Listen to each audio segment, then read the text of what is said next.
होता हा जालंधर नतमस्तक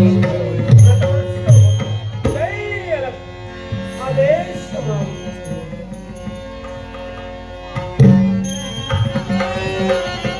नाथातील एक नाव जालंधर नाव आपल्या पूजारी पवित्र शरी राधे त्रिलोका चंद्रयांचा कुसवा हिंद घेण्यासाठी चौथा जन्म झाला तो राजा गोपीचंद आपल्या जनी शतशः सदैव कल्याण होईल. आशीर्वाद मिळाला मनात समाधान झालं. पण देव काय अनेक प्रश्नांची प्रश्नावली विचारांची विचारावली मनात हेमान घालते. आजपर्यंत प्रश्न मनात केव्हाही सलग्न होता पण तो प्रश्न मनात निर्माण होता क्षणी मनात अनेक कंतूपर्यंत निर्माण होते. गुरुदेव ओ ज्या माझ्या आईनं मला जन्म दिलाय त्या आईच्या मुखातून काल शब्द बाहेर पडावे. बाळ उद्या पुष्यकाल होता क्षणी नाथातले नाथ वंदे जालंधर ना तुझ्या भेटीसाठी येतील. ते मार्गदर्शन स्वजीवनात करतील. त्याचं आचरण तू तुझ्या स्वजीवनात कर म्हणून केवळ तुमची मार्गदर्शा आम्ही करत होतो. राजा गोपीचंद या विश्वाचा थाळी जगत असताना मानवतेचा धर्म जोपासणे माणसाचे कर्तव्य होय. त्याही पलीकडे जाऊन जर का विचार केला असेल तर या कलियुगाला प्रारंभ झाला. या कलियुगाच्या ठाई आपला आराध्य दैवत म्हणजे आपले आई बाप होय. ज्यानं आई बापाची आपल्या जीवनात सेवा केली ज्यानं आई बापाला आपल्या जीवनात पूज्य मानलं त्याला देव दर्शनाची गरज नाही. नक्कीच या विश्वास जगत असताना तुझ्या आईची इच्छा की आपला बाळ कुठतरी वाह्यात जाऊ नये. जो नरदेव ज्या माझ्या बाळाला प्राप्त झाला त्या नराचा नरांतर न होता किंवा त्यांना नारायण बनवायचंय नव्हेच तर या विश्व कार्यासाठी गोपीचंदांना सहकार्य करावं अशी तुमच्या आईची इच्छा. नक्कीच आणि तेच परिपूर्ण करण्यासाठी जालंधर नाथांची पावलं तुमच्यापर्यंत पडली. गुरुदेव तुमच्या संक्षिप्त बोलण्याचा अर्थ कळत नाहीये. नेमके काय बोलायचंय? एकच मानवतेचा धर्म साकारत असताना जो राजकर्ता म्हणून या हेला पट्टणम नगरीच्या ठिकाणी सम्राट म्हणून किंवा राजकर्ता म्हणून वावरत होता त्या राजकर्त्यानं साऱ्या सर्वस्वाचा त्याग करायला हवा. काय ते केवळ राज्य मी उपभोगत होतो त्या राज्याचा क्षणाला त्या सतत मुखातून शब्द बाहेर पडावे.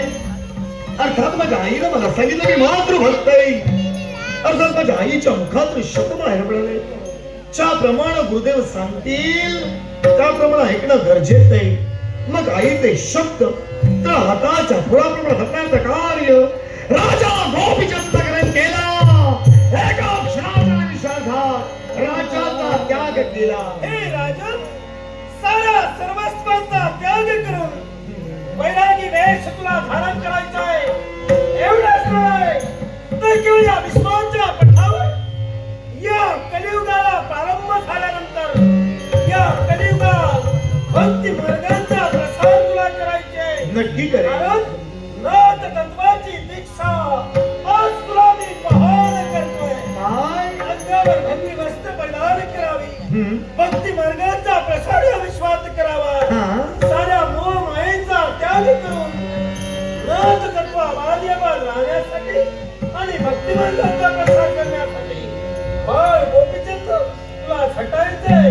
तुझं गुरुत्व मी स्वीकारतो. सर का तुम्ही माझं गुरुत्व स्वीकारत असाल खुशाल आनंदित मनानं या शिष्यत्वाचा मी स्वीकार करेन. मग हे गोपीचंद आईचं स्वप्न साकार करण्यासाठी जन मोहमायेत संसारात जन माया जलात गुंफलेला राजा गोपीचंद आपल्या पत्नीचा त्याग करणार की काय?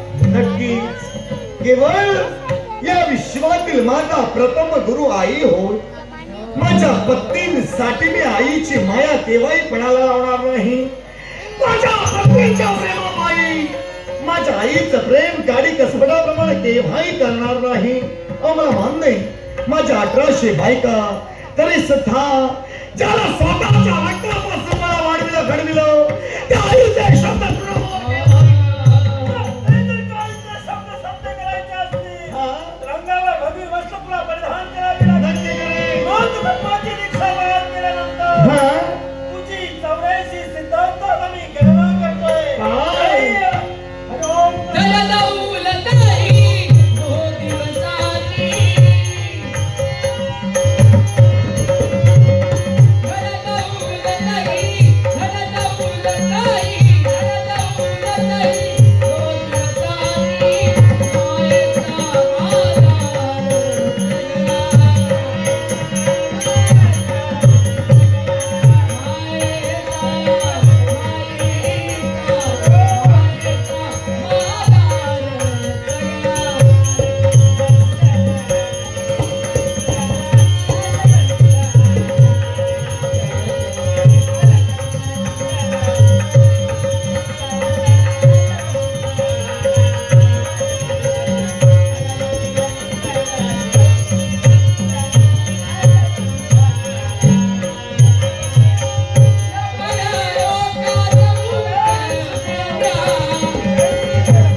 केलं नव्हेच तर 84 सिद्धांत आमची गणना केली जाणार आहे. याच्या पुढं राजा गोपीचंद आहे तर नाथांतरायला गोपीचंद नाथ याच्या पुढं भक्ती मार्गाचा प्रसार करेल. हे गोपीचंद, आज नाथ तत्वाची दीक्षा तू घेतली. हो अखिल विश्वाच्या ठाई किंवा भक्तीचा प्रसार आणि हस्ताचा अधिकार भस्माचा चमत्कार अवघ्या विश्वाला तू पटवून देत असताना नाथांचा भेद आहे.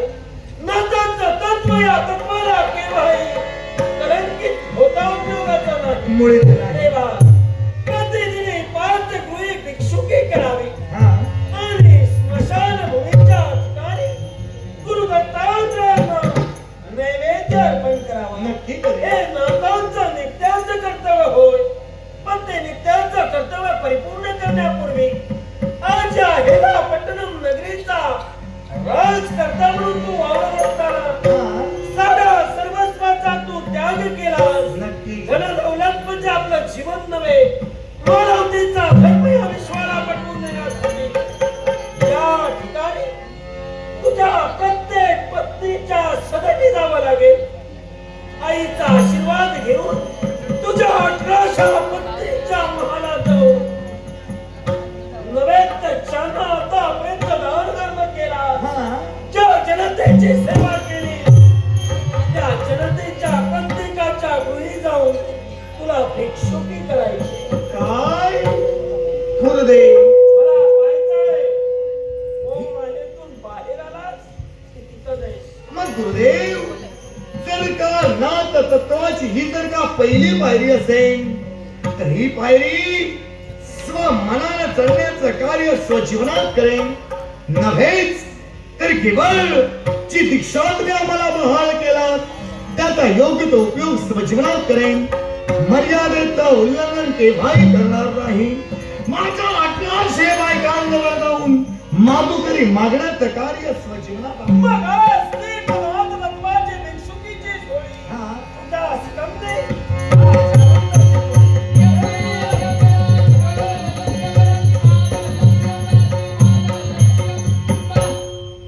गुरुदेव नाथ तत्वाची चोळी तुम्ही आमच्या स्कंदी विराजमान केली.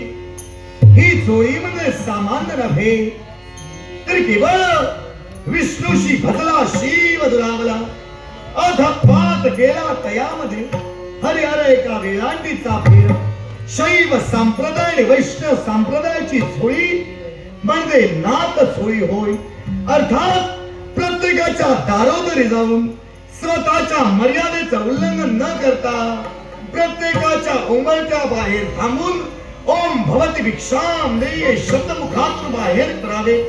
माधुकरी म्हणून जे काही मिळेल जो कोरडा शिदा स्वजीवनात प्राप्त करून घेऊ, तो स्मशानात नेऊन तो केवळ शिजवून गुरु दत्तात्रयांना नैवेद्य नक्कीच दाखवू.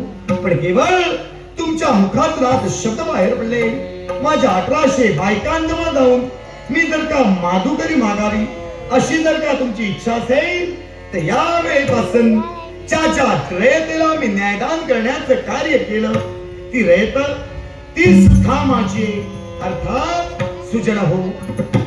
राजा गोपीचंद राजा नाही राहिला.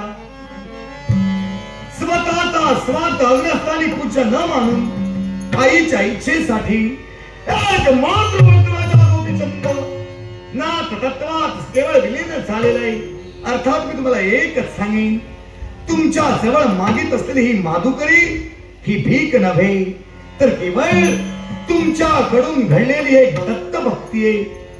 शैव संप्रदाय आणि वैष्णव संप्रदाय याची जोडी स्वतःच्या स्कंदी विराजमान करून मानवाच्या अंगी असलेले वाईट गुण म्हणजे षडरिपू काम क्रोध लोभ मोह मद मत्सर यांच्यावर मात करण्यात एकमेव परम सुलभ मार्ग म्हणजे भक्ती मार्ग.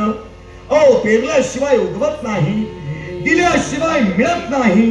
याच्यासाठी जी वासना तुमच्या अंगी आहे, तो अहंकार तुमच्या मनामध्ये वास्तव्य करतोय, तो षडरिपू तुमच्या मनात थैमान घालतोय, तो हंभाव या कलियुगाच्या ठाई प्रत्येक मानव प्राण्याला सळण्यासाठी तत्पर ठरतोय, तो अहंकार निस्वार्थी मनानं नातांच्या झोळीत अन्न नव्हेच वस्त्र नव्हे तर धन या स्वरूपात अर्पण करावा आणि नम्रतेनं स्वतःचं जीवन सुखी समाधानी करून घ्यावं. हीच गुरु दत्तात्रयाची प्रार्थना. ओम भवती भिक्षाम देहि.